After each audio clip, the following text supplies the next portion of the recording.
Hello student, आज हम पढ़ेंगे अल्टरनेटिंग करंट का लेक्चर नंबर 9।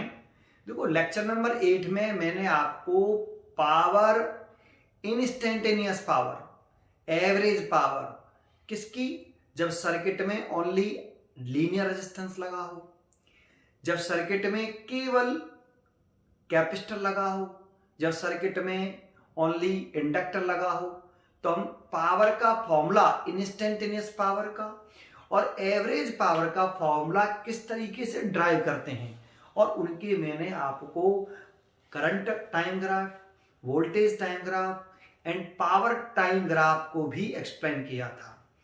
आज के इस लेक्चर में हम पढ़ने वाले हैं कंबाइंड सर्किट, जैसे एलआर सर्किट है, सीआर सर्किट है, एलसी सर्किट है, एलसीआर सर्किट है। इन सर्किट के लिए इंस्टेंटेनियस पावर का और average power for one complete cycle के लिए फॉर्मूला किस तरीके से ड्राइव करते हैं, ये बताने वाले हैं।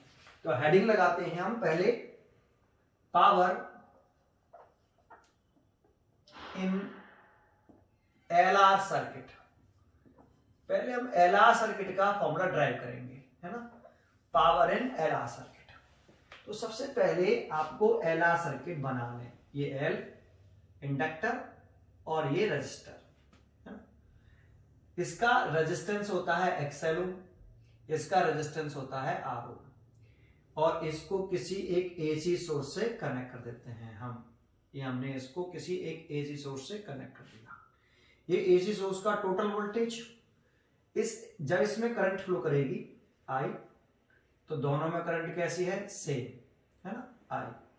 तो करंट फ्लो करेगी, इसका रेजिस्टेंस भी है, तो इसके अक्रॉस एक वोल्टेज डेवलप होगा, उसे हमने VL माना है, और इसके अक्रॉस जो वोल्टेज डेवलप होगा उसे हमने VR माना है। ठीक है, ठीक है। तो वो सबसे इसमें इंपॉर्टेंट होता है इसका फेजर डायग्राम बनाना। जैसा कि मैंने आपको पीछे के लेक्चर में सब में बताया है, जब सर्किट में केवल लीनियर रेजिस्टेंस हो, अगर सर्किट है उसमें ओनली लीनियर रेजिस्टेंस है ऐसे, तो इसमें करंट जब फ्लो कर रही है और इसके अक्रॉस जो पोटेंशियल डिफरेंस है या वोल्टेज है, ये सेम फेज में होते हैं। I and VR are in same phase. ये इसका फेजर डायग्राम होता है, ये आपको मालूम होना चाहिए। इसको हमने प्रूव भी किया है कि अगर AC circuit containing only linear resistance, then prove it कि current and voltage are in same phase. तो ये हमने प्रूव करके दिखाया है आपको पीछे। ठीक है, ये फर्स्ट केस हो गया। सेकंड केस कहता है कि जब एसी सर्किट में केवल इंडक्टर लगा हो ऐसे, तो इसके अक्रॉस जो वोल्टेज होता है VL और इसमें फ्लो करने वाली जो करंट होती है, इसमें इसका फेजर डायग्राम ये होता है I एंड VL ऐसे। देखो, यहां कोई लीड और लैग नहीं कर रहा, दोनों सेम फेज में है, तो दोनों की इक्वेशन स्टैंडर्ड होगी, that means I0 sin omega T, और वोल्टेज इक्वेशन होगी V0 sin ओमेगा टी। इसमें देखो, वोल्टेज करंट से कितना लीड कर रहा है, 90 डिग्री। तो ये वोल्टेज करंट से ऊपर की तरफ होता है तो लीड, और नीचे की तरफ होता है तो लैग। तो 90 डिग्री कह दो, या फिर π/2 रेडियन। रेडियन में ज्यादा बोलते हैं फेज को हम, ठीक है, रेडियन। तो देखो, वोल्टेज लीड कर रहा है करंट आई से, तो हम यहां लिखेंगे the alternating voltage V lead the alternating current I by phase π/2 radian, है। इसको भी हम प्रूव करके आए हैं। तो यहां देखो, वोल्टेज लीड कर रहा है, दैट मींस I की इक्वेशन स्टैंडर्ड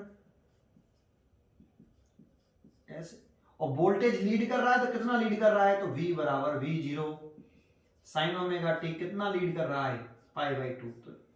तो इसका फेज ओमेगा टी है, और इसका फेज कितना है, ओमेगा टी प्लस π/2। तो वोल्टेज का फेज ज्यादा है किससे, करंट के फेज से, कितना, π/2।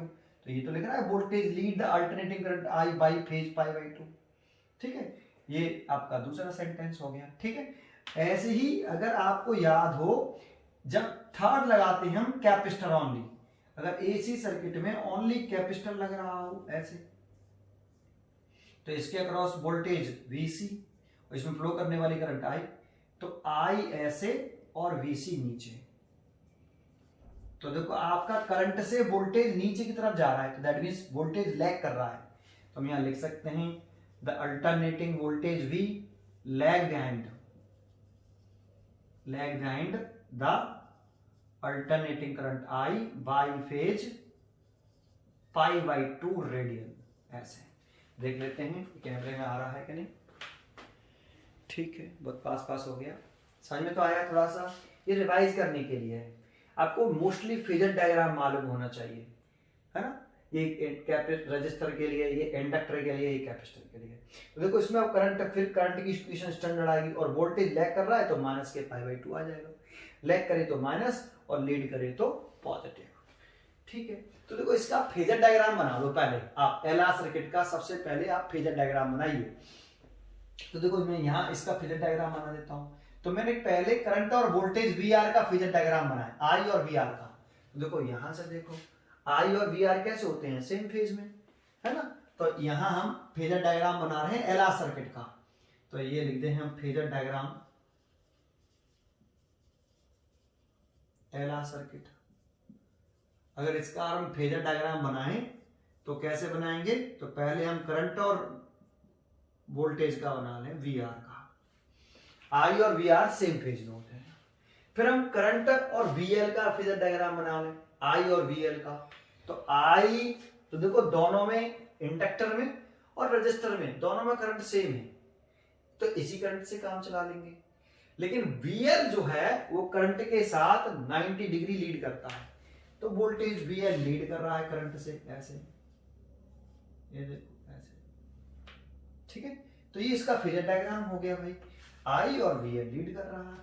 लेकिन अगर हम टोटल वोल्टेज, ये टोटल इन दोनों वोल्टेजों का टोटल वोल्टेज है ना, टोटल वोल्टेज अगर फाइंड आउट करें तो देखो वीएल और वीआर का टोटल कैसे निकालें। तो यहाँ पे हम इन वोल्टेजों को, अल्टरनेटिंग वोल्टेज को और अल्टरनेटिंग करंट को कैसी क्वांटिटी कंसीडर कर लेते हैं, वेक्टर क्वांटिटी कंसीडर कर लेते हैं। जैसे वेक्टर क्वांटिटियों का रिजल्टेंट निकालते हैं ना, वैसे ही यहाँ पे वीआर वोल्टेज का और वीएल वोल्टेज का रिजल्टेंट वोल्टेज निकालेंगे, टोटल वोल्टेज बोल सकते हो उसे, वी।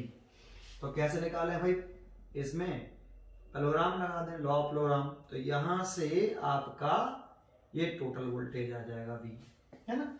अब ये टोटल वोल्टेज वी और आई में कितना फेज डिफरेंस है, फाई का। तो हम देखो इस लाइन को लिखेंगे, जैसे यहां लिख रखा है आई और वी आर सेम फेज में, वोल्टेज लीड कर रहा है करंट से π/2 रेडियन, यहाँ पे वोल्टेज नीचे है तो लैग कर रहा है करंट से π/2 रेडियन। तो ये तो टोटल वोल्टेज आई से क्या कर रहा है, लीड या लैग। तो ये टोटल वोल्टेज वी आई से लीड कर रहा है, कितना लीड कर रहा है, 5 रेडियन।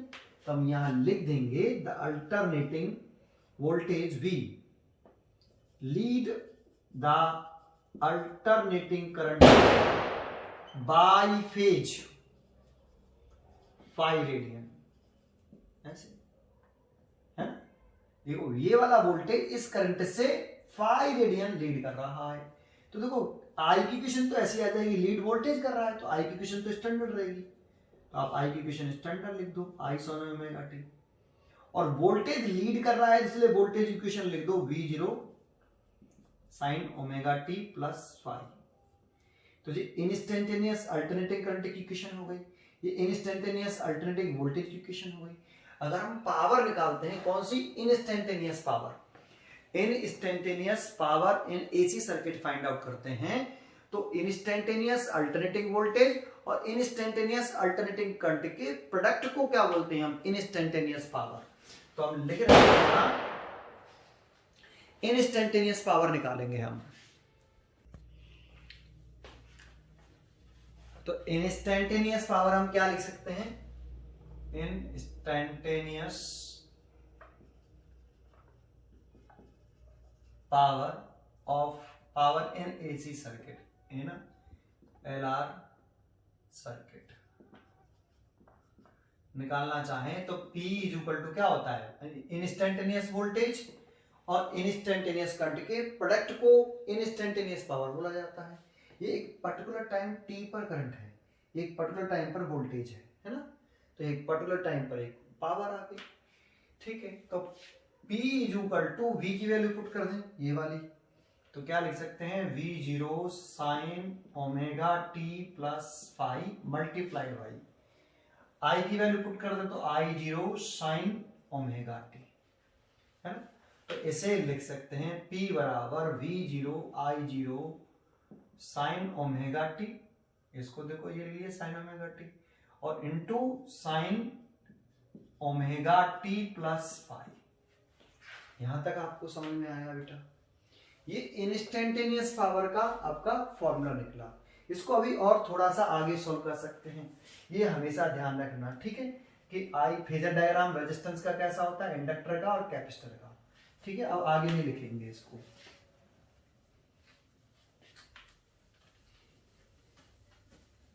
और इसी की हेल्प लेके हम एलआर सर्किट का फेजर डायग्राम बना लेते हैं और उससे ये लाइन निकाल लेते हैं कि कौन लीड कर रहा है, करंट कौन लैग कर रहा है। उससे क्या होगा, इक्वेशन आ जाएंगी, इक्वेशन आ जाएगी तो फिर पावर लिख पाओगे आप, ठीक है।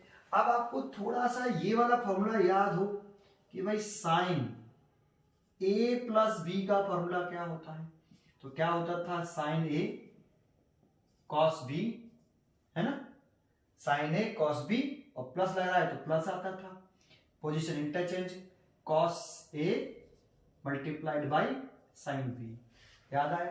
तो इसमें इसे ए मान लो, इसे बी, और ये वाला फॉर्मूला है अप्लाई कर दो, तो हम क्या लिख सकते हैं पावर का फॉर्मूला, तो वी जीरो आई जीरो, इसे लिख सकते हैं साइन ओमेगा टी, मल्टीप्लाई लग रहा है तो इसका मतलब पूरे में मल्टीप्लाई चलेगा, इसका इसमें पूरे में मल्टीप्लाई, इसको खोल दें इस वाले से,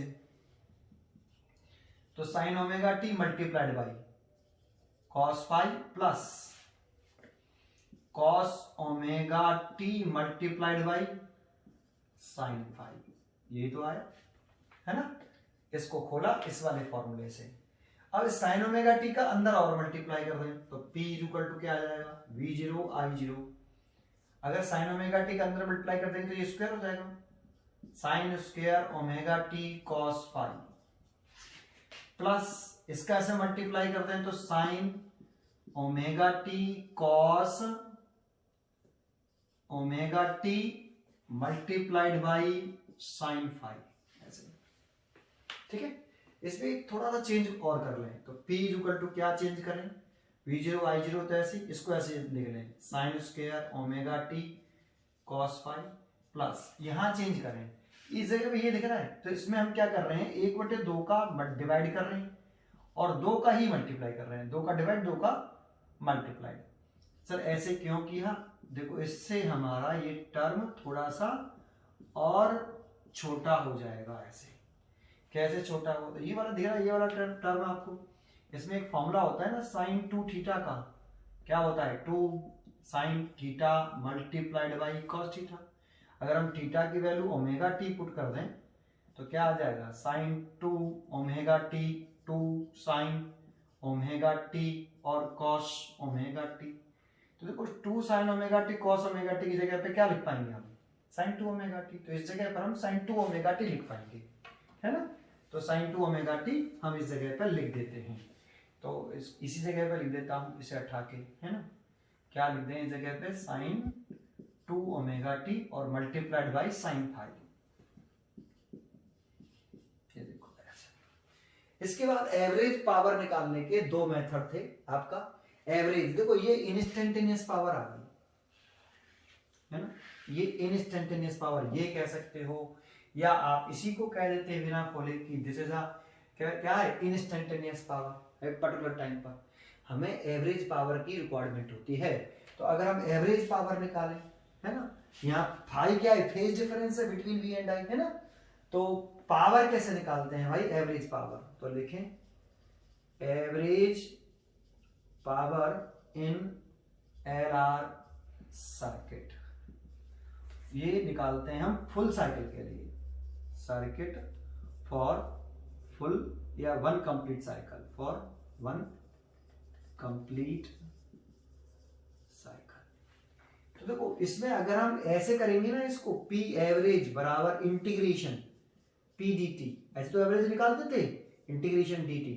अगर आपको एवरेज नहीं निकालना आता है तो आप इसको, मैंने कहाँ सिखाया है आपको, जब हम एवरेज करंट फाइंड आउट करते थे, है ना, average current for first half cycle, average current of alternating current for second half cycle, full cycle, वहां पर मैंने एवरेज कैसे फाइंड आउट करते हैं ये सिखाया है। ऐसे वन कंप्लीट साइकिल के लिए निकाल लें, one complete cycle that means यहाँ पे टाइम 0 होता है, यहाँ t/2, और यहाँ होता है कैपिटल टी। तो 1 कंप्लीट साइकिल मतलब 0 से t और ये 0 से t। ये वाली p की वैल्यू अपन यहाँ रख दें। फिर जब p की वैल्यू यहाँ रखेंगे तो हमें 2 बार इंटीग्रेशन करना पड़ेगा। एक तो हमें करना पड़ेगा किसका, sine square omega T dt के रेस्पेक्ट में है तो इसका करना पड़ेगा, और एक बार इसका करना पड़ेगा। तो बहुत लेंथी हो जाएगा बेटा, क्योंकि इसका इंटीग्रेशन साथ चलाना पड़ेगा, फिर इसका इंटीग्रेशन साथ चलाना पड़ेगा, बहुत बड़ा हो जाएगा। करना चाहो तो आप इस मेथड से कर सकते हो, लेकिन ऐसे शॉर्ट मेथड से करें तो ज्यादा बेटर है, जिसमें भी ये 2 फंक्शन आ जाए टाइम के, उसे शॉर्ट मेथड से करना चाहिए। ठीक है, तो इसमें शॉर्ट मेथड क्या है कि आप पहले से ही निकाल रखा है हमने, एवरेज पावर निकालें P बराबर तो V0 I0, ये तो कांस्टेंट टर्म है। एवरेज किसका निकाला जाता है, जो टाइम के साथ चेंज हो रहा है, जिसकी बहुत सारी वैल्यू है डिफरेंट टाइम पर, तो उसकी value average value find out कर लेते हैं। तो एवरेज पावर, क्योंकि ये पावर टाइम डिपेंडेंट है, तो टाइम चेंज करेंगे तो पावर चेंज होगी, तो एवरेज पावर, ये कांस्टेंट टर्म होते हैं V0 I0, है ना। तो इसमें क्या लिखें, साइन स्क्वायर ओमेगा टी की एवरेज पावर। देखो ये भी कांस्टेंट है क्योंकि टाइम डिपेंडेंट नहीं है, तो इसके ऊपर एवरेज नहीं आएगा, कॉस पाई प्लस 1/2, ये टाइम डिपेंडेंट है, टाइम चेंज होने पर इसकी बहुत सारी वैल्यू आएंगी, तो इसकी एवरेज वैल्यू चाहिए। तो साइन 2 ओमेगा टी की average power value divided by sine pi multiplied by sine pi, है ना। तो इसकी एवरेज वैल्यू, ये सिंबल बनाते हैं, एवरेज का है। तो ये तो मैंने आपको पीछे ट्रिक बताई थी, फॉर 1 कंप्लीट साइकिल के लिए साइन स्क्वायर ओमेगा टी की एवरेज वैल्यू कितनी होती है, 1/2। ये हमने पीछे के लेक्चर में निकाल के भी दिखाया कि 1/2 कैसे आया, है ना। और साइन 2 ओमेगा टी की एवरेज वैल्यू कितनी होती है, 0, है ना। ये हमें मालूम होनी चाहिए कि फॉर 1 कंप्लीट साइकिल, है ना, जैसे हमें साइन स्क्वायर ओमेगा टी की एवरेज वैल्यू निकालनी है फॉर 1 कंप्लीट साइकिल, तो कैसे निकालते हैं, इंटीग्रेशन, किसकी एवरेज वैल्यू निकालनी है, साइन की, तो sine square omega T dt, integration dt 0 से t और 0 से t। जब आप इसे सॉल्व करते हो ना पूरे को, तो सॉल्व करने पर ये वैल्यू पक्की गारंटी से 1/2 आएगी। तो ठीक है, ये समझ में आया आपको। तो देखो ये वाली वैल्यू यहां पुट कर देंगे तो पावर, एवरेज पावर निकल आएगी LCR सर्किट की, LR सर्किट की सॉरी। तो P एवरेज, देखो मैं इसको कहां करें, हम इसको यहीं कर देते हैं इस जगह पे, ठीक है, यहां कर देते हैं। एवरेज पावर आई V0 I0, इसका मल्टीप्लाई सब में है, ठीक है, ऐसे। साइन स्क्वायर ओमेगा टी की एवरेज वैल्यू 1/2, तो इसकी जगह पे तो 1/2 लिख लिया, और ये कॉस पाई ऐसी की ऐसी, प्लस साइन 2 ओमेगा टी की एवरेज वैल्यू 0, तो इसकी जगह 0 लिखेंगे तो ये पूरा 0 हो जाएगा मल्टीप्लाइड होकर, तो ये 0। तो एवरेज पावर आया 1/2 V0 I0 cos फाई, ये देखो आया, ये एवरेज पावर। चाहो तो आप इसे ऐसे भी लिख सकते हो, देखो average power is equal to, इस 2 को आप ऐसे लिख लो, √2 मल्टीप्लाइड I0/√2 और ये cos फाई, है ना। और इस V0/√2 को क्या लिख सकते हैं, आपको याद है, VRMS, तो आप इसकी जगह पे VRMS लिख सकते हो, इसकी जगह पे IRMS cos फाई। तो आप यहां लिख देता हूं इस एवरेज पावर को कि एवरेज पावर कितना आया LR सर्किट का, इसकी जगह पे VRMS, तो VRMS multiplied by RMS multiplied by cos phi. देखो ये एवरेज पावर आ रही है ना, पक्का, ठीक है।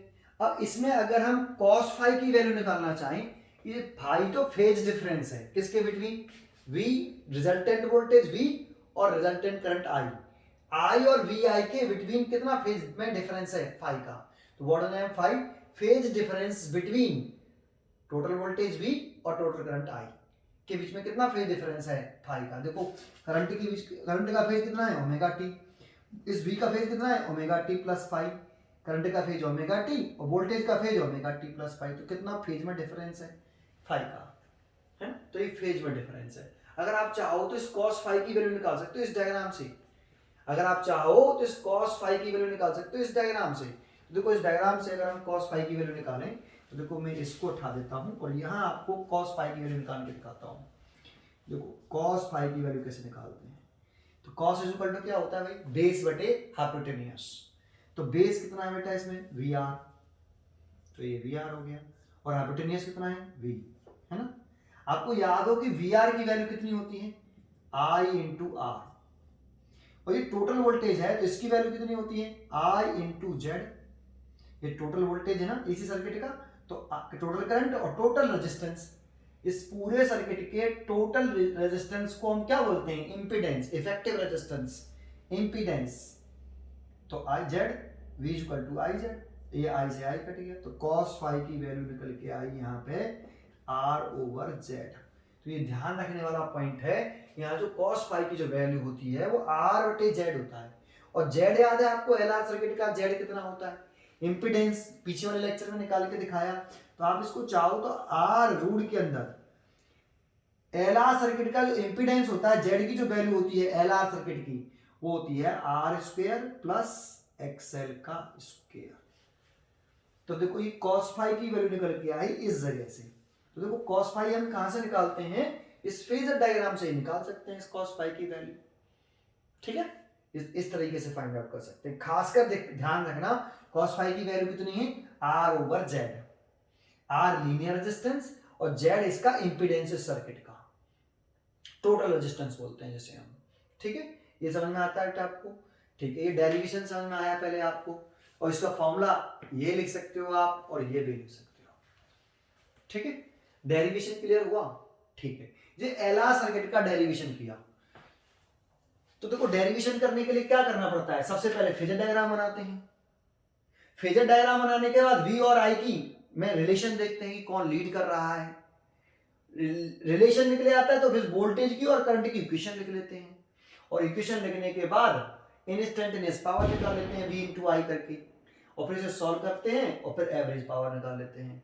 जब भी दो टर्म आए टाइम के ऐसे, तो इसे शॉर्ट ट्रिक से करना चाहिए, डायरेक्ट लिख देना चाहिए इनकी एवरेज वैल्यू, ठीक है। ये मैं पीछे के लेक्चर में बताया है कि किसकी एवरेज वैल्यू कितनी होती है, मैं साथ ही साथ बताते चलूंगा, ठीक है बेटा।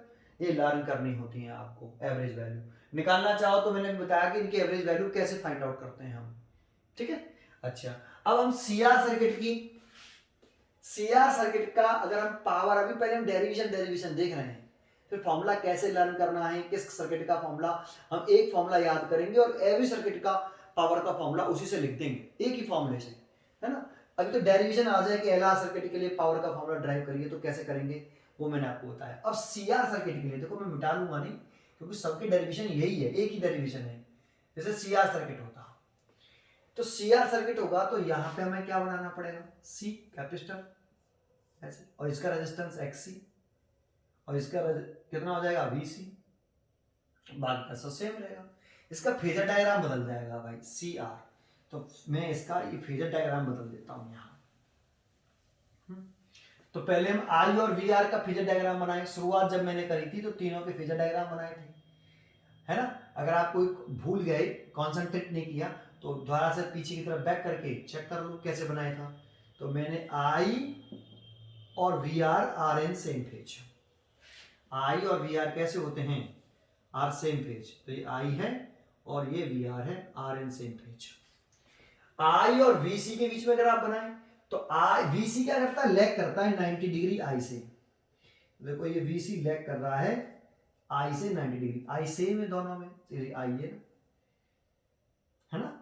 अब हमें क्या करना है, इस वी आर और वीसी का टोटल वोल्टेज निकालना है, दैट मींस रिजल्टेंट वेक्टर निकालना है। यहाँ इनको वेक्टर क्वांटिटी मान के हम रिजल्टेंट निकालते हैं, जैसे वेक्टर क्वांटिटी का रिजल्टेंट निकालते हैं वैसे इसका रिजल्टेंट निकाल लें।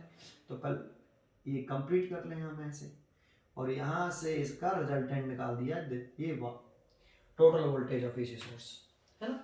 तो total voltage of AC source में और करंट में कितना फेज डिफरेंस है, फाई का।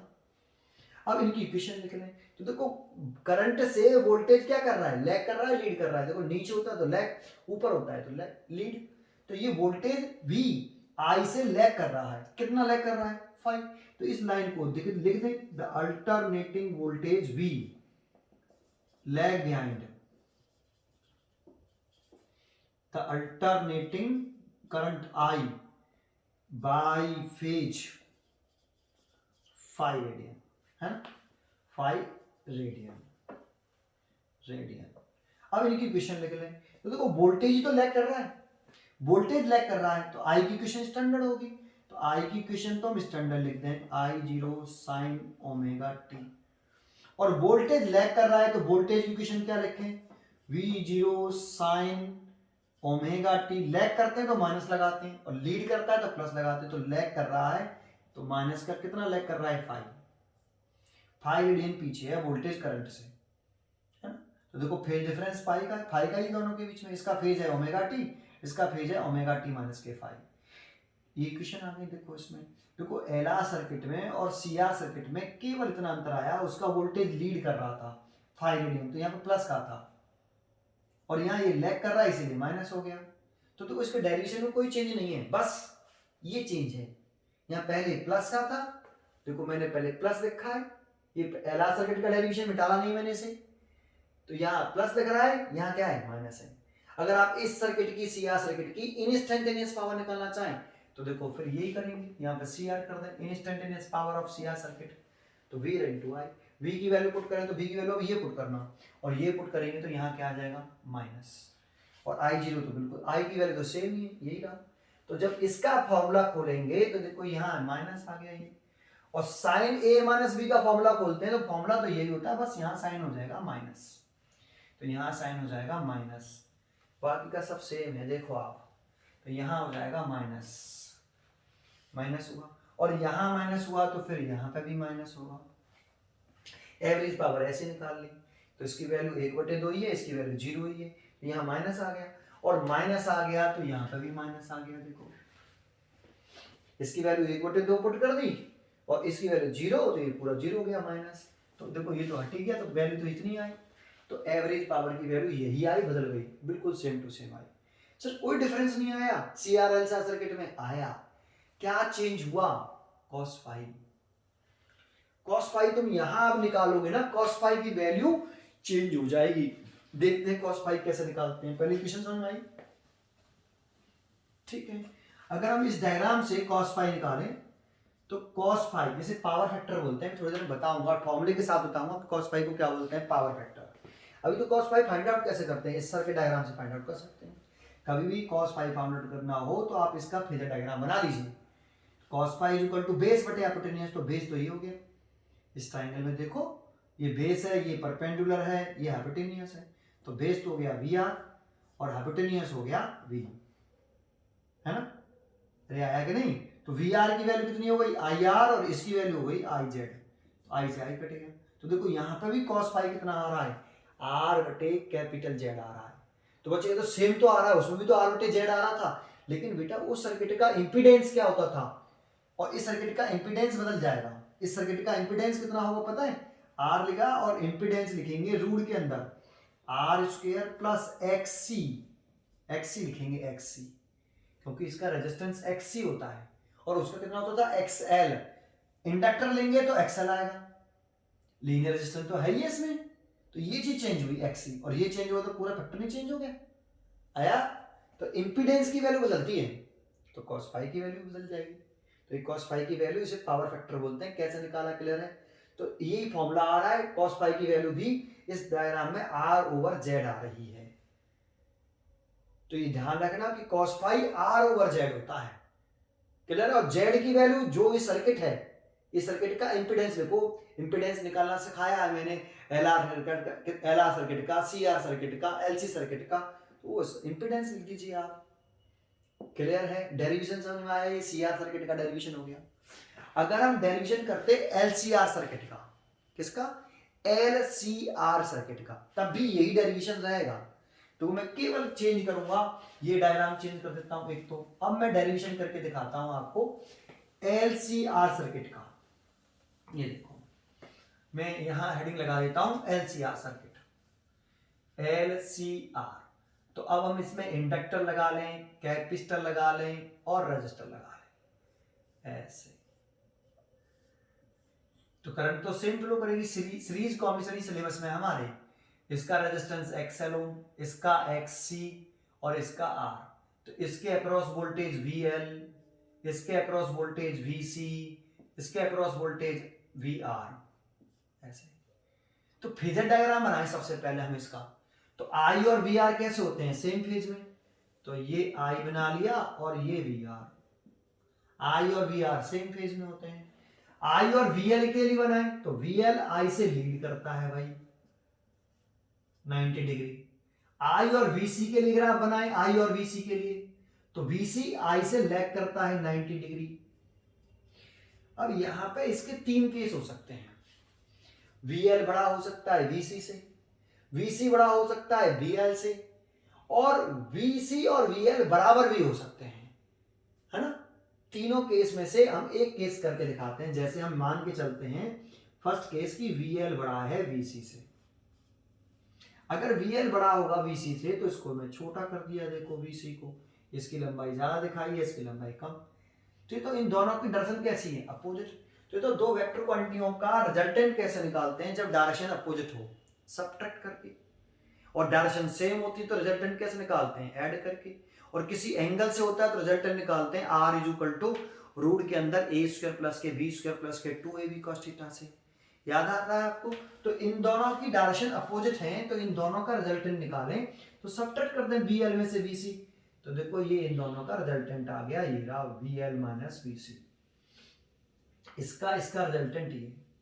अब इसका और इसका रिजल्टेंट निकालना है तो फिर क्या बनाना पड़ेगा, ऐसे ये इसका रिजल्टेंट हो गया भाई V, क्लियर है। और ये V रिजल्टेंट हो गया तो ये टोटल वोल्टेज V और इसमें फ्लो करने वाली टोटल करंट, ये टोटल करंट है, ये टोटल वोल्टेज है। इसके बीच में कितना फेज डिफरेंस है, फाई का, तो ये फेज डिफरेंस आ गया।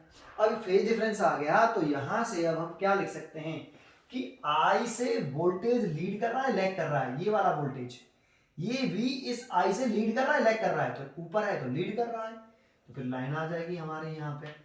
समझ में आता आपको, तो लिख सकते हैं the alternating voltage V lead the alternating current I by phase कितना, 5 रेडियन। तो देखो यहां लीड कौन कर रहा है, वोल्टेज, तो इसकी इक्वेशन स्टैंडर्ड नहीं होगी, करंट की equation standard, I0 sin omega t, और वोल्टेज लीड कर रहा है तो V बराबर V0 sin omega t। Lead कर रहा है, कितना लीड कर रहा है, 5 रेडियन, तो प्लस कर देंगे 5। अब इंस्टेंटेनियस पावर निकालनी है फिर वही, तो वोल्टेज की I की वैल्यू तो I0 sin ओमेगा t, और वोल्टेज की वैल्यू लिख के तो V0 sin omega t plus 5 आ रहा है, तो यहां प्लस कर देंगे भाई। अब देखो फिर वो इस कंडीशन चलती रहेंगी, यहाँ प्लस, यहाँ प्लस, यहाँ प्लस, यहाँ पे प्लस प्लस, और ये सारी वैल्यू, ये प्लस, ये इतना 0, ये आ गया, दैट मींस ये आ गया। क्लियर है। तो यही डेरिवेशन चला LCR सर्किट के लिए भी, दिख रहा है, जो LR के लिए है वही CR के लिए है, वही LCR के लिए है, सेम टू सेम डेरिवेशन चलता है। बस इक्वेशन पर ध्यान रखना कि इक्वेशन कैसे बनाते हैं हम। अगर आपने फेजर डायग्राम बना के इनकी इक्वेशन लिख दी फिर तो सेम चलता है। फिर यहाँ पे जो cos फाई आएगा, अगर उसकी वैल्यू निकालना चाहें तो ये बदलती है। इसमें सबसे इंपॉर्टेंट है cos फाई की वैल्यू फाइंड आउट करना, वो इस डायग्राम से निकाल सकते हैं। तो cos फाई इस डायग्राम से निकालेंगे, हमेशा फेजर डायग्राम बनाइए, कभी पावर फैक्टर पूछता है तो cos फाई डायग्राम से निकालिए।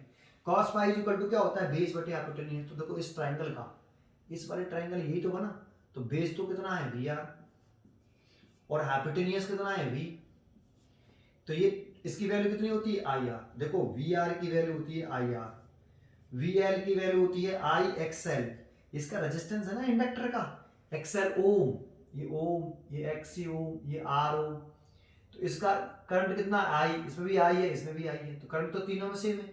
इसका रेजिस्टेंस R था तो इसलिए R लिख दिया, इसका रेजिस्टेंस XL तो XL लिख दिया, और VC का कितना होगा, इसका रेजिस्टेंस है कितना XC, तो फिर इसका रेजिस्टेंस क्या होगा। तो देखो ये total voltage of AC source है और ये टोटल करंट है, तो सर्किट का टोटल रेजिस्टेंस क्या होता है, इंपीडेंस। तो V इक्वल टू टोटल लिख रहे हैं तो सारी चीजें total voltage, total current, total resistance, तो दिस इज द इंपीडेंस। इसीलिए v की वैल्यू आएगी आई जेड, आई से आई कट गया, तो ये यहाँ पे कितनी वैल्यू आ रही है आपकी cos पाई की, r ओवर जेड। सर इसमें भी r ओवर जेड आ रही है, तो सब में आती है r ओवर जेड आ रही है, r ओवर जेड। लेकिन इस सर्किट का z कितना होता है, ये एलसीआर सर्किट है, और एलसीआर सर्किट का इंपीडेंस होता है रूट के अंदर R square plus XL minus XC का होल स्क्वायर। ये एक्सएल बड़ा है ना, वीएल बड़ा था ना, हमने किसको माना था, वीएल को बड़ा माना था वीसी से, तो वीएल बड़ा है वीसी से, तो एक्सएल बड़ा हुआ एक्सी से, तो एक्सएल माइनस एक्सी, ये होता है इंपीडेंस। तो इसीलिए cos फाई की जो वैल्यू आएगी यहाँ इसकी r और z की वैल्यू ये, तो हर में z की वैल्यू चेंज हो जाएगी तो cos फाई बदल जाएगा, एक्सएल माइनस एक्सी का स्क्वायर। ऐसे क्लियर है, ये बात समझ में आई आपको। तो ये cos फाई कैसे निकालते हैं, इसे पावर फैक्टर बोलते हैं इस सर्किट का, ठीक है। तो इसके लिए भी फॉर्मूला सेम टू सेम आ रहा है ये वाला, ठीक है। लेकिन cos फाई कैसे निकालेंगे, हर फैक्टर में cos फाई की वैल्यू r ओवर z होगी, लेकिन हर सर्किट का z डिफरेंट होता है, इसका z इतना है इसीलिए इसकी वैल्यू तो नहीं होगी, तो cos फाई डिफरेंट हो गया। क्लियर है बेटा, ठीक है। देखो अभी हमने क्या माना, इसमें VL बड़ा माना VC से, अगर VC बड़ा मान लेते VL से तो कोई बहुत बड़ा फर्क थोड़ी आता, थोड़ा यहाँ माइनस आ जाता। कैसे, देखो I ऐसे और VR ऐसे, और ये VL, अब VL को छोटा मान लेते हैं और VC को बड़ा मान लेते हैं। अब इन दोनों का रिजल्टेंट निकालें तो ये वाला रिजल्टेंट आएगा कितना, VC माइनस VL, और VC माइनस VL और VR का रिजल्टेंट निकालें तो अब ऐसे बनेगा ये V, तो रिलेशन ये आ गया। अब ये वोल्टेज करंट से कितना लैग कर रहा है, अब लैग कर रहा है V, तो V क्या कर रहा है, lag behind I by phase 5 radian. तो I की तो इक्वेशन स्टैंडर्ड, और वोल्टेज लैग कर रहा है, कितना लैग कर रहा है, 5 रेडियन, तो माइनस के 5। तो अब देखो फिर दोबारा से V और I की वैल्यू यहाँ पुट करें तो फिर यहाँ माइनस आ जाएगा, सब में माइनस कर चले आओ, रिजल्ट यही आएगा। कुछ समझ में आया, अरे आया कि नहीं, समझ में आया आपको। तो ये इस तरह से हम इन सबके फॉर्मूले, फेजर डायग्राम बनाइए, किसी भी सर्किट का आप क्या कर सकते हो, पावर का फॉर्मूला निकाल सकते हो डेरिवेशन करके। जैसे एलसी सर्किट और रह गया, उसे और बता देता हूं, हेडिंग लगाते हैं, एलसी सर्किट की अगर पावर निकालनी है एलसी, तो अगर हम इंडक्टर ले लें और कैपेसिटर ले लें, इस सर्किट की पावर निकालनी है, तो इसके अक्रॉस रेजिस्टेंस एक्सएल ओम, इसका एक्सी ओम, इसके अक्रॉस पोटेंशियल डिफरेंस वीएल और इसके अक्रॉस वीसी, है ना, और आई सेम है दोनों में। तो इसका फेजर डायग्राम बनाएं तो आई ऐसे, वीएल आई से लीड करता है 90 डिग्री और वीसी आई से लैग करता है 90 डिग्री, और वीआर है ही नहीं है इसके अंदर। तो ये दोनों वोल्टेज का रिजल्टेंट वोल्टेज निकालना है, दो ही तो वोल्टेज है अब यहाँ पे, तो बड़ा कौन सा है छोटा कौन सा इस पर डिपेंड करेगा। तो मान लो थोड़ी देर के लिए वीएल बड़ा है, अगर वीएल बड़ा है वीसी से तो टोटल वोल्टेज ये तो आएगा, ये टोटल वोल्टेज हो गया वीएल माइनस वीसी, क्योंकि इसमें वीआर होता तो पहले इसका फिर इसका रिजल्टेंट निकालना पड़ता, लेकिन यहाँ पे तो ये दो ही है तो टोटल वोल्टेज हो गया, तो टोटल वोल्टेज वी हो गया ये, है ना, total voltage V is equal to कितना आ गया, VL माइनस VC, और इसकी टोटल वोल्टेज की दरअसल किधर होगी, ऊपर की तरफ, दैट मींस V।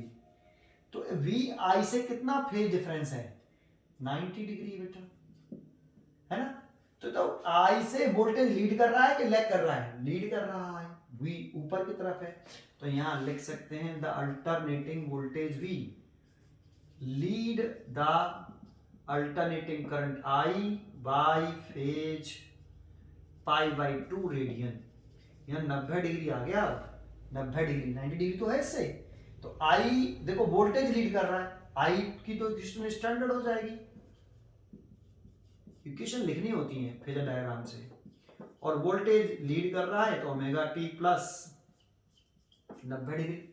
अब 90 प्लस थीटा क्या होता है, cos theta, 90 plus theta cos theta, sine second quadrant में साइन पॉजिटिव और कॉस थीटा आ जाएगा, तो V0 कॉस ओमेगा टी, ये v की इक्वेशन। तो देखो v की वैल्यू ये आ गई, i की वैल्यू ये आ गई।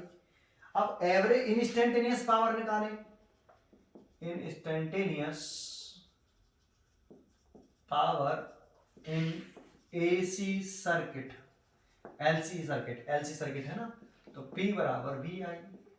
तो P is equal to V और I का मल्टीप्लाई कर लें भाई, इन दोनों का मल्टीप्लाई, तो कितना आएगा V0 cos ओमेगा टी,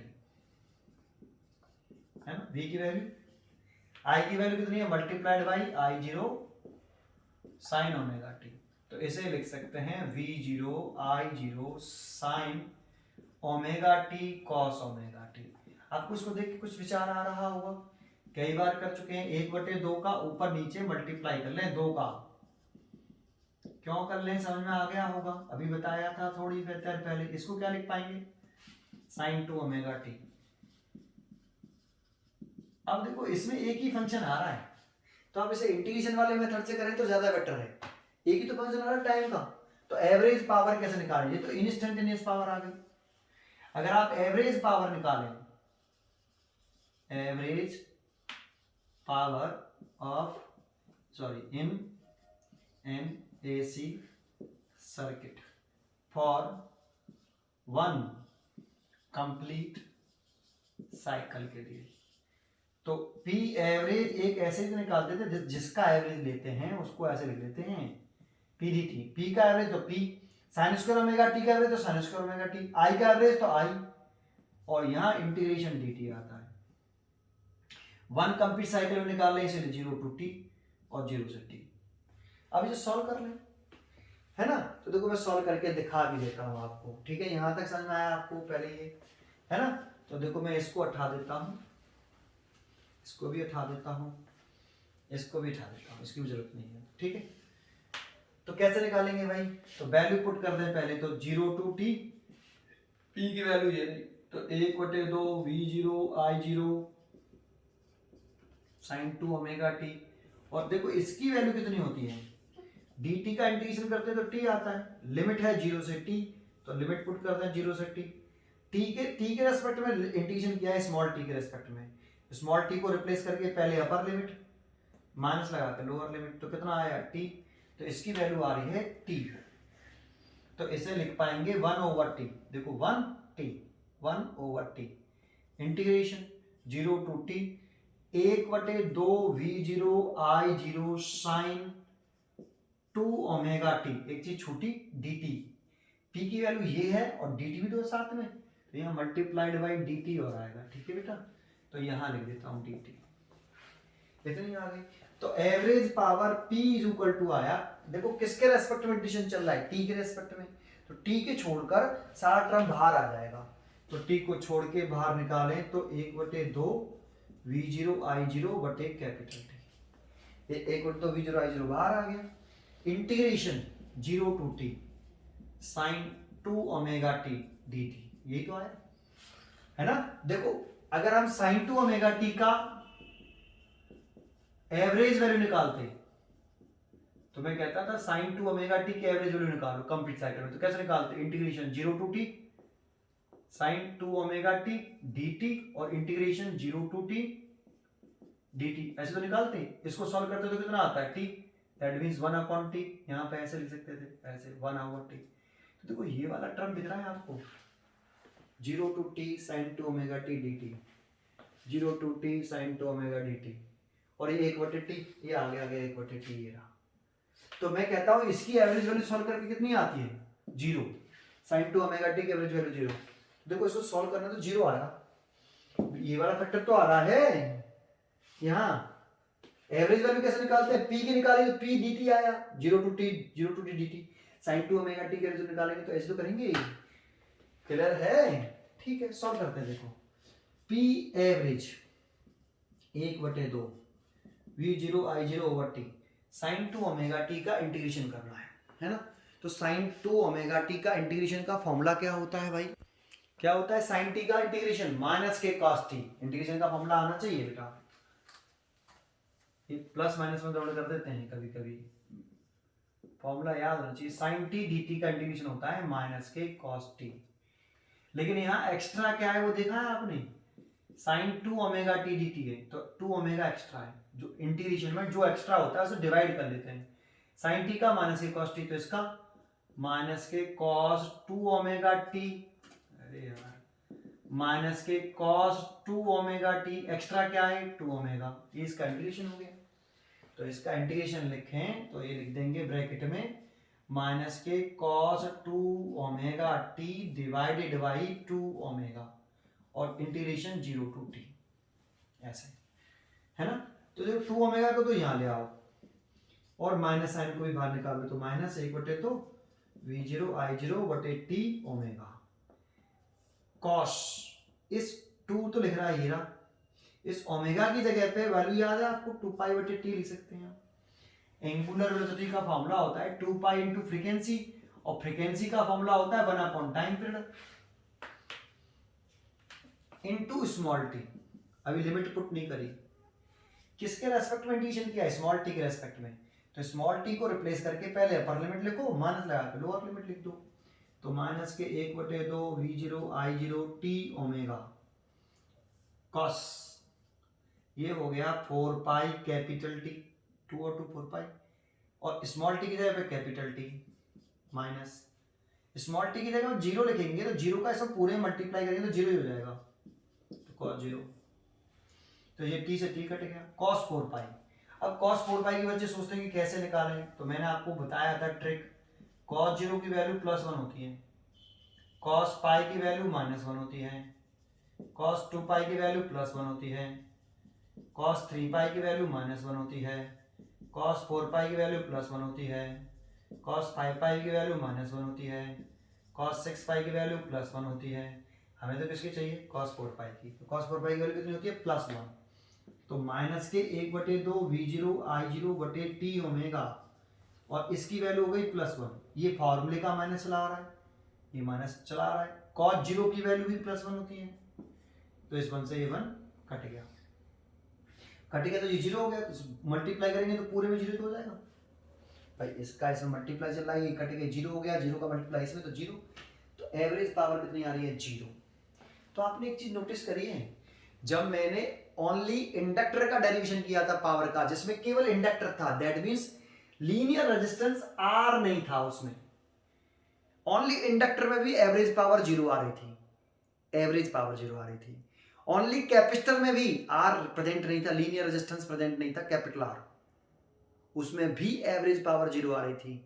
इस एलसी सर्किट में भी लीनियर रेजिस्टेंस नहीं है, इसमें भी एवरेज पावर कितनी आ रही है 0, एवरेज पावर कितनी आ रही है 0 फॉर वन कंप्लीट साइकिल। तो जिसमें भी लीनियर रेजिस्टेंस नहीं है उसमें एवरेज पावर कितनी आ रही है 0 आ रही है डेरिवेशन करते समय। अगर आप इसे शॉर्ट तरीके से करते तो बहुत जल्दी हो जाता, अगर आप ऐसे नहीं करते, इसको शॉर्ट मेथड अपनाते, तो कैसे करते, एवरेज पावर 1 बटे 2 v0 i0, सेकेंड मेथड बता रहा हूं, एवरेज निकालना है तो आप एवरेज डायरेक्ट लिख लेते ऐसे, और फिर लिखते फॉर वन कंप्लीट साइकिल के लिए साइन 2 ओमेगा टी की एवरेज वैल्यू निकालते तो 0 आती। अभी मैंने समझाया था इस एवरेज वैल्यू किसी की भी निकाल सकते हो आप, साइन 2 ओमेगा टी की एवरेज वैल्यू निकाल ले, तो कैसे निकालेंगे, 0 to t sine 2 omega t d t और integration 0 to t d t. अभी इसका इंटीग्रेशन तो किया था हमने 0 to t sine 2 omega t d t का, कितना आ रहा था 0, तो ये 0 आ जाएगा।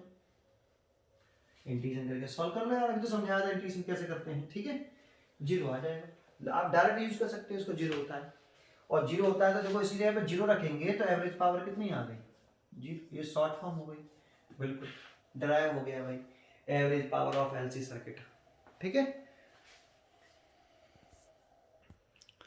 देखो अब बताने वाले हैं कि हमने देखो सभी डेरिवेशन जितने भी सर्किट हैं उन सब के लिए आपको पावर का फॉर्मूला कैसे ड्राइव करते हैं वो समझाया, लेकिन एक ही फॉर्मूला याद करने से पावर का, एवरेज पावर का, एवरेज पावर ही अगर मेंशन नहीं हो कि इंस्टेंटेनियस पावर निकालनी है या एवरेज पावर निकालनी है, तो हमेशा एवरेज पावर निकालते हैं और वो एवरेज पावर ही पूछता है मोस्टली। तो एवरेज पावर का फॉर्मूला हम एक ही याद कर ले सभी सर्किट के लिए, कौन सा, ये वाला, कि V R M S multiplied by I R M S cos phi ये। और आप चाहो तो इस VRMS की वैल्यू कितनी पुट कर सकते हो, V0 बटे √2, और IRMS की वैल्यू कितनी पुट कर सकते हो, I0 बटे √2। जब ये पुट कर दोगे तो ये फॉर्मूला बन जाएगा 1/2 V0 I0 cos phi। आप चाहो तो इसको भी याद कर सकते हो, ये याद रखो, ये अपने आप याद रहता है, ठीक है। अच्छा एक बात समझिए जरा इसमें, और यहां वेयर फाई का नेम क्या है, यहां फाई है phase difference between V and I, V और I के बीच में फेज डिफरेंस। और cos फाई क्या है, cos फाई है पावर फैक्टर, इसको हम पावर फैक्टर बोलते हैं। पावर फैक्टर यूनिट लेस होता है और डायमेंशन लेस होता है, इसकी कोई यूनिट नहीं होती, कोई डायमेंशन फॉर्मूला नहीं होता। इसकी वैल्यू मैंने अभी देखो पीछे बताई थी, इसकी वैल्यू हमेशा R/Z याद रखनी है आपको। लीनियर रेजिस्टेंस और इंपीडेंस, अभी मैं पीछे जो डेरिवेशन कर रहा था तो मैं आपको बताया सभी फॉर्मूले में R/Z, ठीक है, तो ये याद रखें, ठीक है। एक cos फाई की वैल्यू कैसे निकालते हैं, अगर आपको cos फाई ही निकालना है तो आप फेजर डायग्राम बना सकते हो सर्किट का और cos फाई फाइंड आउट कर सकते हो, ठीक है। अच्छा एक बात तो सुनो, इसमें देखो एक होती है ट्रू पावर या real power, true power real power, तो ये जो है ना ये P एवरेज, इसको हम ट्रू पावर बोलते हैं, P एवरेज ट्रू पावर। देखो true power root mean square voltage और root mean square alternating current के साथ साथ उसके फेज डिफरेंस पर भी डिपेंड करती है। ऐसा नहीं कि रियल जो ट्रू पावर होती है वो रूट मीन स्क्वायर वोल्टेज और root mean square alternating current और साथ में फेज डिफरेंस, इन पे भी क्या करती है, डिपेंड करती है, तो ये ट्रू पावर है। लेकिन अगर हम एपरेंट पावर की बात करें, एपरेंट अगर आपसे पावर पूछता है तो एपरेंट पावर होता है formula VRMS multiplied by IRMS। Apparent power में क्या नहीं होता, cos फाई कभी नहीं होता, हमेशा एपरेंट पावर किसी भी सर्किट का VRMS IRMS, ट्रू पावर किसी भी सर्किट का P average VRMS IRMS into cos phi, ये ट्रू पावर का फॉर्मूला, और ये एपरेंट पावर। तो एक बात था, अगर हम इसको ट्रू पावर बोल रहे हैं तो इसकी जगह पे मैंने ट्रू पावर लिख दिया ऑफ एन एसी सर्किट, ये इज इक्वल टू लगा रखा है, और इसको क्या बोल रहे हैं इतने टर्म को, एपरेंट पावर, तो एपरेंट पावर एपरेंट और मल्टीप्लाइड ये cos फाई, जिसको क्या बोलते हैं हम पावर फैक्टर, तो मल्टीप्लाइड बाई पावर फैक्टर ऐसे। तो यहां से अगर हम पावर फैक्टर निकालें, पावर फैक्टर cos फाई को पूरे को पावर फैक्टर बोलते हैं, है ना, तो पावर फैक्टर निकालें तो क्या आएगा, true power over apparent power, true power over apparent power आएगा। अगर हम पावर फैक्टर को लिखना चाहें तो ट्रू पावर, देखो पावर फैक्टर, तो इसको इसके नीचे ले आए, तो true power over apparent power. तो पावर फैक्टर की डेफिनेशन बना सकते हैं हम इसको, इसकी किसकी, पावर फैक्टर की। तो power factor of an AC circuit is defined as the ratio of true power to apparent power of an AC circuit. True power और एपरेंट पावर के रेशियो को पावर फैक्टर कहते हैं, या पावर फैक्टर की definition हम ये भी कह सकते हैं cos फाई कि लीनियर रेजिस्टेंस और इंपीडेंस के रेशियो को, लीनियर रेजिस्टेंस और इंपीडेंस के रेशियो को पावर फैक्टर कहते हैं। दोनों में से कोई भी डेफिनेशन दे सकते हो, ठीक है। चलो ये तो पावर फैक्टर की बात आई, और पावर फैक्टर यूनिट लेस होता है और डायमेंशन लेस होता है। ये वाला फॉर्मूला सभी सर्किट के लिए कैसे है सर, अभी हमने ड्राइव किया तो इंडक्टर के लिए पावर 0 आ रही थी, तो इसके लिए सर पावर 0 कैसे, तो देखो सभी में ये फॉर्मूला हम कैसे अप्लाई करते हैं जरा समझे। तो पहले तो आपको इंपीडेंस, ये वाला इंपीडेंस का फॉर्मूला हम सब में अप्लाई करते हैं, R² plus XL minus XC, इससे आप किसी भी सर्किट का इंपीडेंस निकाल सकते हो। एक पॉइंट ये मालूम होना चाहिए, ठीक है। जैसे ओनली R, पहले हम केवल R, इसके लिए हम पावर का फॉर्मूला लिखना चाहते हैं, ये मैंने एसी सर्किट लगा दिया, इसमें केवल आर लग रहा है, तो इस पावर इसमें कितना इसका एवरेज पावर होगा, एवरेज पावर। तो देखो इसमें आर है। इस सर्किट का इंपीडेंस कितना है, जेड कितना है ये बताओ। तो इसमें आर तो है लेकिन इंडक्टर नहीं है, कैपेसिटर नहीं है। इंडक्टर नहीं है तो एक्सएल 0, कैपेसिटर नहीं है तो एक्सी 0। अगर इसमें एक्सएल 0 रख दें, एक्सी 0 रख दें तो यही तो आएगा, दैट मीन जेड बराबर आर। तो इस सर्किट का इंपीडेंस हो गया आर के बराबर, क्योंकि इसमें एक्सएल नहीं है, एक्ससी नहीं है, तो एक्सएल 0 रख दें, एक्सी 0 रख दें, तो इस सर्किट का इंपीडेंस निकल आएगा। इंपीडेंस होता क्या है, एसी सर्किट के टोटल रेजिस्टेंस को इंपीडेंस बोलते हैं। तो इस सर्किट में तो एक ही रेजिस्टेंस है ना, आर, तो यही सर्किट का टोटल रेजिस्टेंस हो गया, तो जेड बराबर आर। एक जानते हो इसमें जो आईआरएमएस, ये टोटल करंट होती है जो इसमें करंट फ्लो कराते हैं ना, ऐसे ये आईआरएमएस करंट होती है। किसी भी एसी सर्किट में जो करंट फ्लो कर रही है वो आईआरएमएस करंट है। IRMS current, total current, total voltage VRMS और टोटल रेजिस्टेंस जेड, ये वाला फॉर्मूला हमने पीछे पढ़ाया आपको। आप चाहो तो आईआरएमएस की जगह पे क्या लिख सकते हो, आई 0/√2, वीआरएमएस की जगह पे क्या लिख सकते हो, V√2, और ये जेड, तो इसे कट गया तो I0 बराबर V0/Z भी लिख सकते हो, है ना। ठीक है, तो एक फॉर्मूला आपको ये मालूम होना चाहिए। ठीक है, अब एवरेज पावर की बात कर रहे थे हम इसकी, तो एवरेज पावर के लिए हमें पावर फैक्टर निकालना पड़ेगा cos फाई। cos फाई का फॉर्मूला सबके लिए होता है ये R/Z, अभी मैंने पीछे भी बताया आपको। तो इसका R तो R ही है और Z भी R है, तो R/R, तो cos फाई = आ गया 1, है ना। अगर आप इसे सॉल्व करें और तो cos phi = cos 0 degree, cos से cos कट गया तो फेज डिफरेंस आया V और I के बीच में कितना, I। तो इसका फेजर डायग्राम मालूम है ना आपको, ऐसे तो बनाते हैं I और VR। तो यहाँ पर V और R के बीच में फेज में डिफरेंस कितना है, इसकी इक्वेशन होती है I की I0 sin ωt, और वोल्टेज और V सेम फेज में होता है तो VR की इक्वेशन क्या होती है, V0 sin ωt। ऐसे आप VR V भी लिख सकते हो, टोटल वोल्टेज है ना इस सर्किट का ये, तो VR और V0 sin ωt, इसका फेज ωt, इसका भी फेज ωt, सेम फेज में ना, फेज सेम है, ωt तो फेज डिफरेंस 0। तो आप चाहो तो ये वाली बात मान लो कि सेम फेज में, तो फेज डिफरेंस 0, और फेज डिफरेंस तो cos फाई की वैल्यू निकालें तो cos फाई की वैल्यू cos 0, इसकी वैल्यू +1, तो देखो +1 तो आ रही है।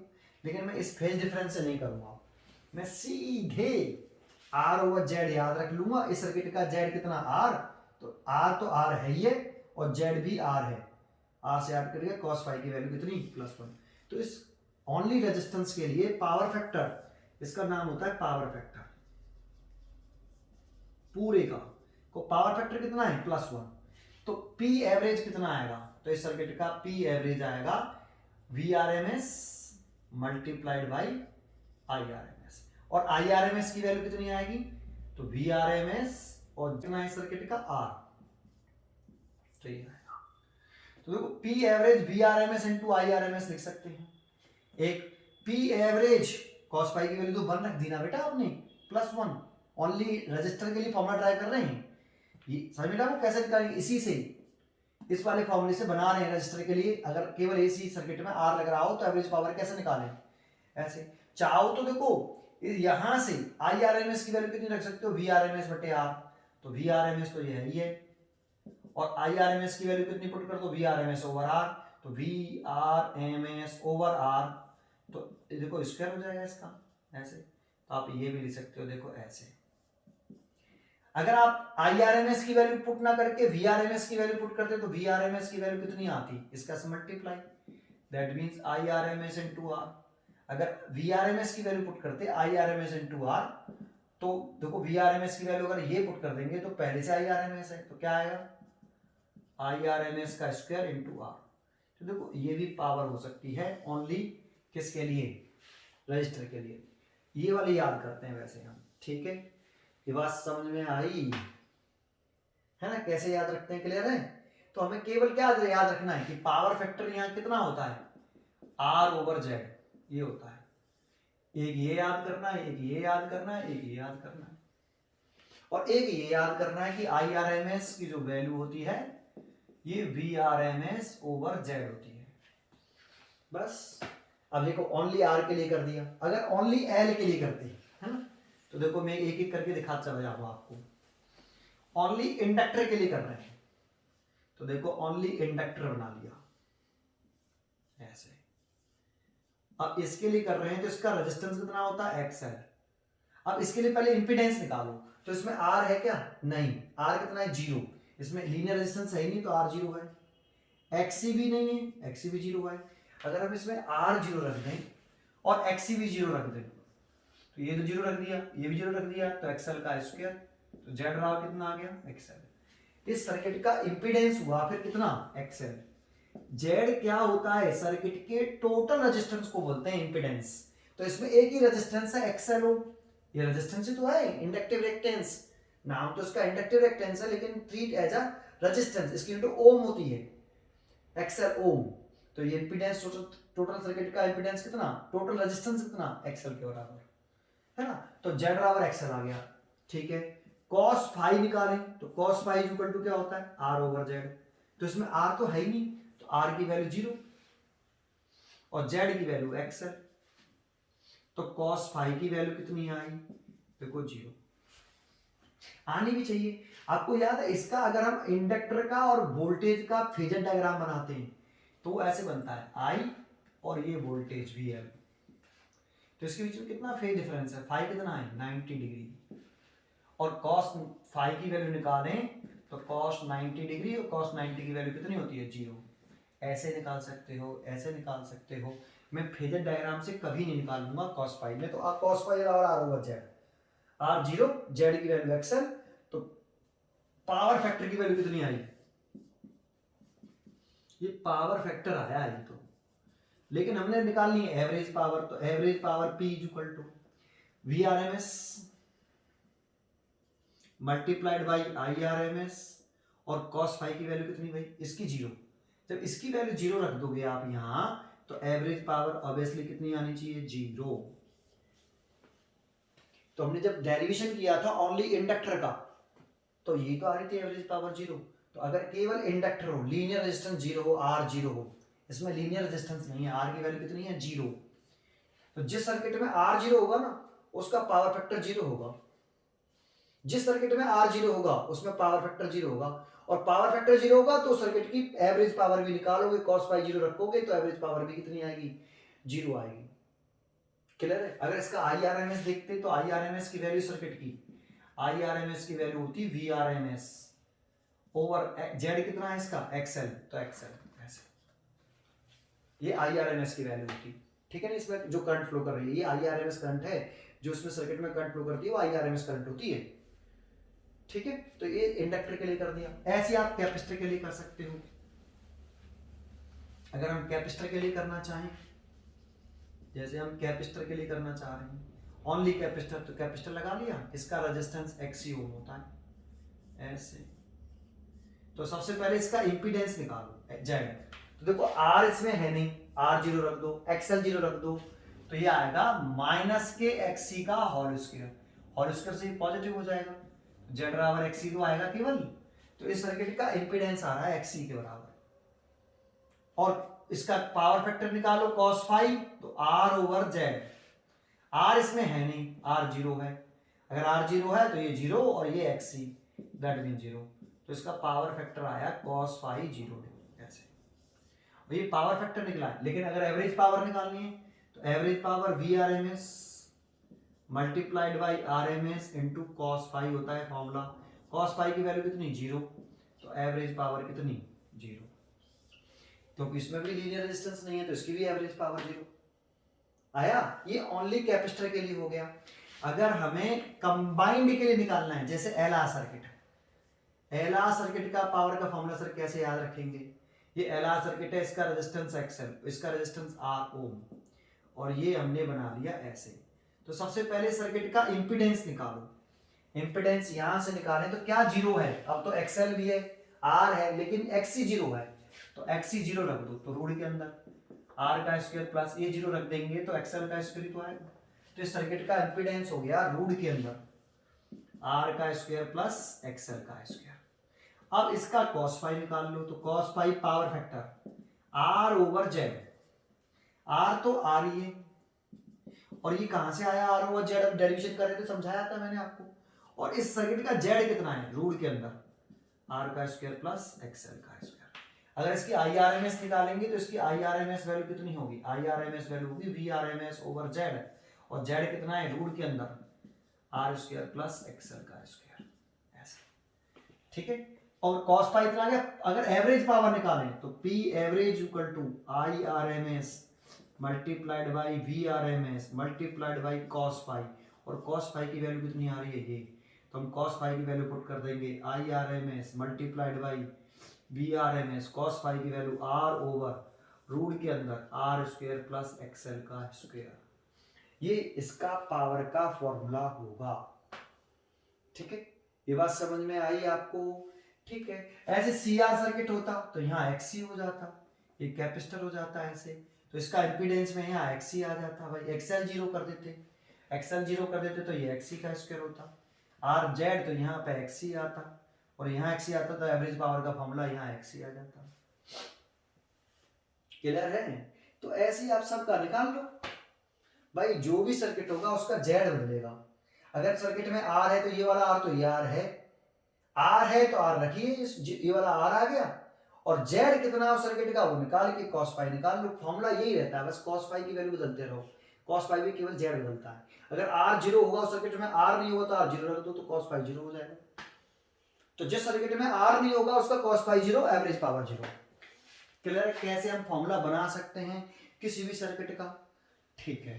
तो देखो ये हमने पूरा कंप्लीट कर लिया average power of an AC circuit, ठीक है, ठीक है भाई। तो इससे आगे हम नेक्स्ट लेक्चर में पढ़ेंगे, ठीक है।